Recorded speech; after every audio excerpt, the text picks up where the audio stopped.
As a self-proclaimed roguelike veteran, I think it's time I actually make a tier list of some of the best roguelites I've played. Now, 99% of these are going to be roguelites and not roguelikes. The difference basically coming down to the fact that roguelites have some form of meta progression that will carry on through every run, where for roguelikes, it's like you're loading up a blank slate every time you play. I make this distinction, but I'll still probably title the video something to rage bait people who are gonna go, actually, it's a roguelike and not a roguelite. And here's the tier list we're gonna use. You'll notice I haven't played a lot of these, so if you see one that sticks out to you that you really recommend I play, go ahead and drop that below. I have 36 in my Steam library, but I've only played 23, and the hours played difference on some of these is pretty massive. Starting off with Balatro, the poker roguelite, probably one of the leading causes for the Steam Deck to go out of sale. In Balatro, you're basically playing poker hands to score enough points to beat the blind, something that's a lot easier in real life, while using jokers and special effect cards. To get your score so high, you need to start using scientific notation. Without a doubt, Balatro is an S-tier game, and probably one of the best roguelites in history. If you haven't played Balatro, I recommend you keep it that way if you want to keep any semblance of productivity in your life. Next, going from one of the newest roguelites to one of the oldest, genre-defining, and I dodged it until about last year, The Binding of Isaac. Created by a cow on a trash farm with what appears to be some religious trauma in their upbringing, The Binding of Isaac is probably the game with the most replayability out of all roguelikes, with the Dead God achievement, which requires you to 100% everything in the game and touch every item, taking hundreds of hours to complete, and I believe the speedrun for it, the fastest players in the world, getting it in 100 hours. There are so many different completion marks, characters, items, everything in this game that gives a new player so much content to play with they could probably never run out. That being said, as my personal opinion on the matter, The Binding of Isaac only recently got something that tells you what the items do inside the game. Otherwise, you had to download mods or consult the wiki. I unironically told my stream while I was playing it that if I didn't have the external item IDs mod, Binding of Isaac might have been a D for me. Now, with that being in the base game now, I can say with some certainty here that Binding of Isaac is at least an A-tier game, maybe even S-tier, but for me personally, I don't like Binding of Isaac that much that I literally think it's one of the best games of all time, but I'd almost put it there based on legacy alone. Still gonna put it high A-tier. Now another recent addition, Balatro Pit. How do I even describe this game? It's a brick-breaking, ball-fusing, base-building survival roguelite. That's what the Steam description says. And as weird as it is to see brick-breaking, base-building, and survival roguelite in the same sentence, it's true. You're essentially pinballing your attacks against the wall to defeat enemies, collect XP, get your pick 3. You know how roguelikes work nowadays. And then you go back to your settlement and base build with pinball-like mechanics. A very unique and fun roguelite. I'd honestly put Balatro Pit in a B tier for now, maybe even an A tier. Next, we have Clover Pit, a slot machine roguelite that is kind of proving the Moore's Law of roguelites, where the number of gambling-like roguelites doubles every 2 years. You're stuck in a room with a slot machine, a toilet, a place to put your money, and a literal pit at the bottom of your feet. Fail to pay off the amount that you're required to, and that pit opens up.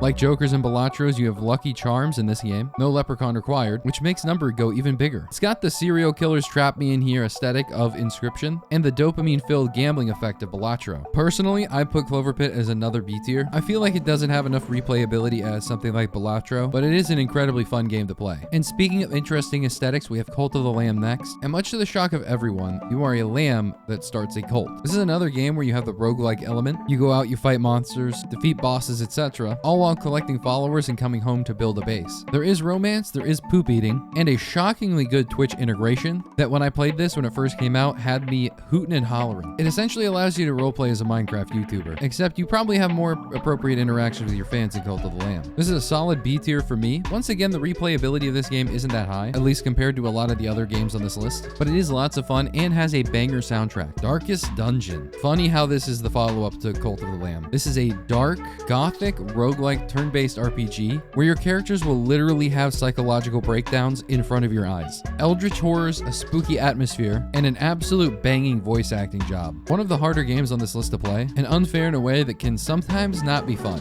Personally, I give Darkest Dungeon an A tier. I don't think I've played very many turn-based dungeon crawler roguelites before, or maybe ever really, so this one scratches an itch that I didn't even know I had, and I do enjoy the Eldritch horror style theme compared to some of the cozier roguelites. Deep Rock Galactic Survivor. If you don't rock it stone, you ain't going home. For anyone who's played DRG, this is just DRG but Vampire Survivors. As in, you select a character that has certain abilities, like an engineer drops turrets, and all of your attacks are going to get played for you, so all you have to do is worry about movement. The catch to DRG's version of this is that you're mining and trying to complete objectives, so you can go further and further inside of the planet and face more challenging enemies as you go. This one's probably going to be a C tier for me, mainly because, although it does have some unique takes, and I do like Deep Rock Galactic in general, in the end it is just a vampire Vampire Survivors game. Gunfire Reborn, my furry game, author's Poorly Disguised Witch. Honestly, I haven't played since 2021, which is kind of crazy to see, although I have over 100 hours in it. Gunfire Reborn is kind of like Borderlands. It's a first-person shooter, and guns you will come across will have different modifiers on them that make them better or worse, and unique heroes with different playstyles. Like, for example, the bird likes doing melee stuff. I like the bird.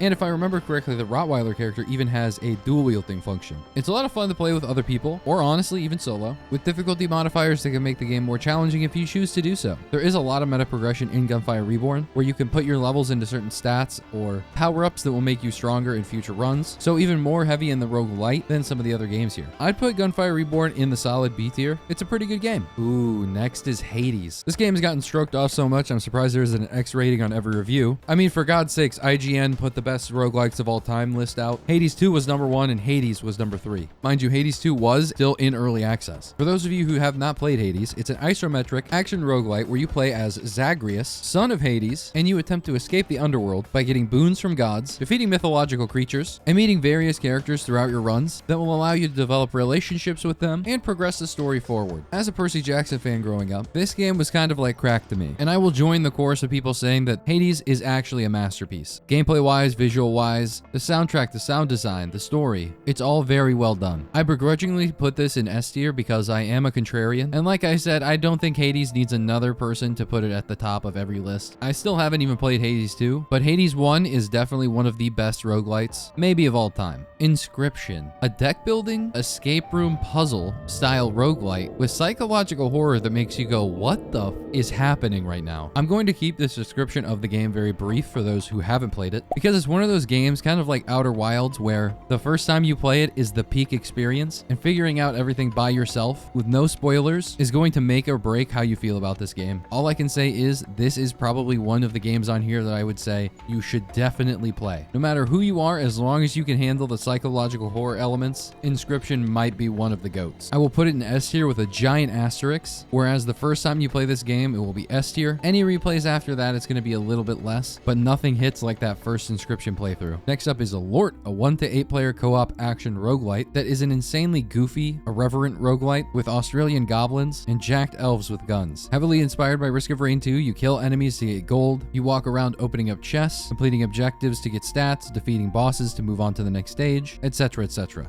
I'd probably put LORT in C because it's not groundbreaking, it's just a funny, fun little co-op game you can play with friends, just not quite the heavy hitter that some of the other ones on here are. MEGABONK, what was my hyperfixation for a couple weeks. MEGABONK is Vampire Survivors meets Risk of Rain 2, or in other words, a 3D Vampire Survivors game where you can take a teleporter to go through several different stages and end up fighting the big boss. The roster of characters is extremely fun. I mean, there's a Tony Hawk skeleton you could play, and the humor is quite juvenile. I mean, there's literally an enemy called the Scorpiosi, and there's like a 90% chance this is made by Danny Dev, so there's a lot of interesting backstory for MEGABONK. And honestly, I'd have to give MEGABONK a high B or a low A. While it is just Vampire Survivors again, it is probably the most unique of the Vampire Survivor games, and if you haven't played MEGABONK yet, I highly recommend you do it. It might be simplistic, but it is a super fun game. Now for the second Edmund McMillan game on this list, Mewgenics, a game that literally came out within the last 2 months and can be described as a turn-based roguelike with cat breeding. In classic trash cow fashion, this game is gross and a little over the top in a lot of scenarios, with dark humor and probably some of the best gameplay I've experienced in a roguelite for a while. Basically, you'll send some of your cats on a turn-based battle throughout a campaign, and during this, they can get traits, abilities, mutations, or scarring that they can bring home with them and transfer onto their offspring to create literal abominations. To me, Mewgenics is an easy S tier. I can already hear so many people typing out furious comments asking how Binding of Isaac can be below Mewgenics, and the answer is simple: I like Mewgenics better. Man and a boo-boo, my opinion's better than Yoo-hoo. Now, I was gonna put Noita on the list, but as I consider it now, I probably wouldn't put it that high because I didn't put that many hours into it, and so I'm just gonna put it in the have not played because I have less than 90 minutes in Noita, so I don't even think it would be fair if I ranked it. Nova Drift. Now, I know someone who's gonna be happy to see this game. Imagine an ARPG and an arcade space shooter had a baby. That's Nova Drift. It's a bullet hell arena shooter where you kill enemies, gain XP, and purchase upgrades that literally change your ship,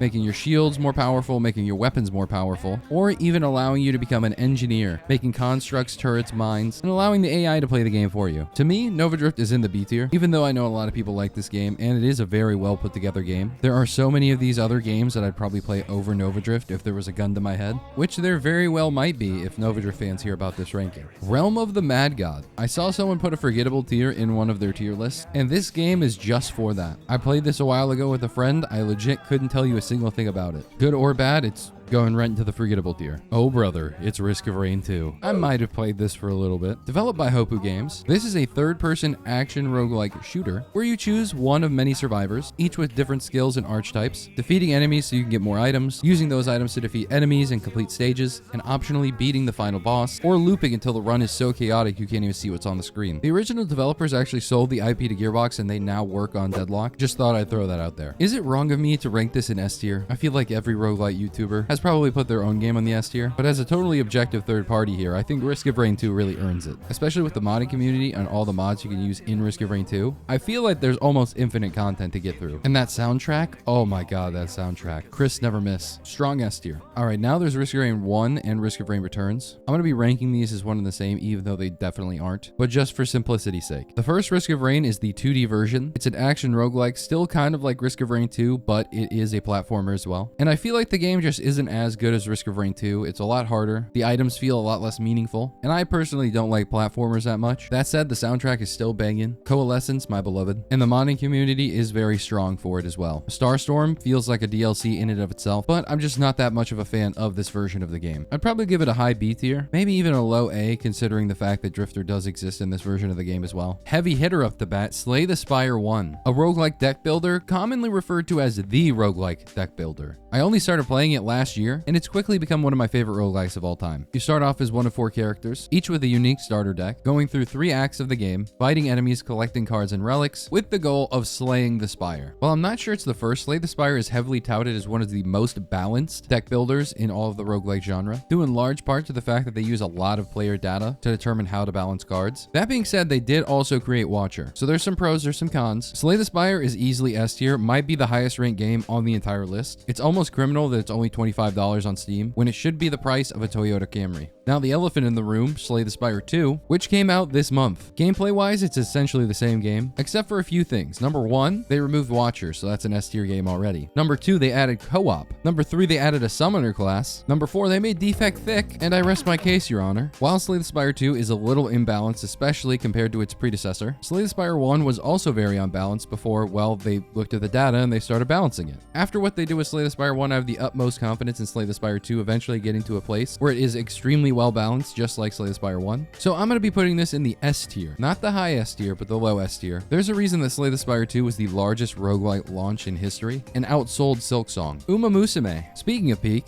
this is a gacha mobile game that is apparently on Steam. I played for a bit during stream and was only ever on my radar because a bald man in his 30s liked playing with horse girls. And that's literally what the title of the game translates into. It is anime girls with real horse racing names from Japan, and you're training them up so that they can win the race against the other horse girls. And at the end, there's like some anime concert thing too. As a gacha game, it's only slightly more expensive than buying a real horse, but 10 times more kawaii. S tier just because it got me informed about Haru Urara. And that's all the motivation I need. Gambatte Haru. And finally, we have Vampire Survivors, the game that spawned an entire genre of games, many of which are already on this list. The game where you become the bullet hell. A 2D game where you move your character and the game automatically shoots enemies for you. You pick up XP, gather more weapons and tomes, ideally combining those that make a good synergy, and upgrading your weapons until you can clear the entire screen. There's also a skeleton in this one, although he doesn't have a skateboard. And as the progenitor of the entire Vampire Survivors genre, I feel like the game deserves at least a spot at the top, probably the top of A tier. My personal reason being, even though I do like Vampire Survivors and Vampire Survivor likes, they quickly become boring for me and don't have as much replayability as some of the other games on this list. To recap and explain myself a little bit more so nobody crucifies me, this is my personal tier list, and I did think of a few different factors when ranking things. For starters, you could probably see that I really like deck builders, seeing as how Balatro and Slay the Spire are at the very top. They also have some of the highest replayability for me personally, which I think is pretty important when you're ranking roguelites. However, for certain games like Inscryption, I think the replayability is a lot less, but due to how good Inscryption is on the first playthrough, I feel like it deserves the S tier. And although Isaac is probably the king of replayability in terms of just how much content is in there, I personally just don't like Isaac that much to put 2,500 hours into it. And that's about it. That's the tier list for the best roguelites I've played. And reminder that all tier lists are somewhat subjective, but I would bare knuckle brawl someone if they told me Slay the Spire and Balatro aren't the GOATs. If you haven't already, make sure to like the video and subscribe if you want more. SwagBunny69 signing out.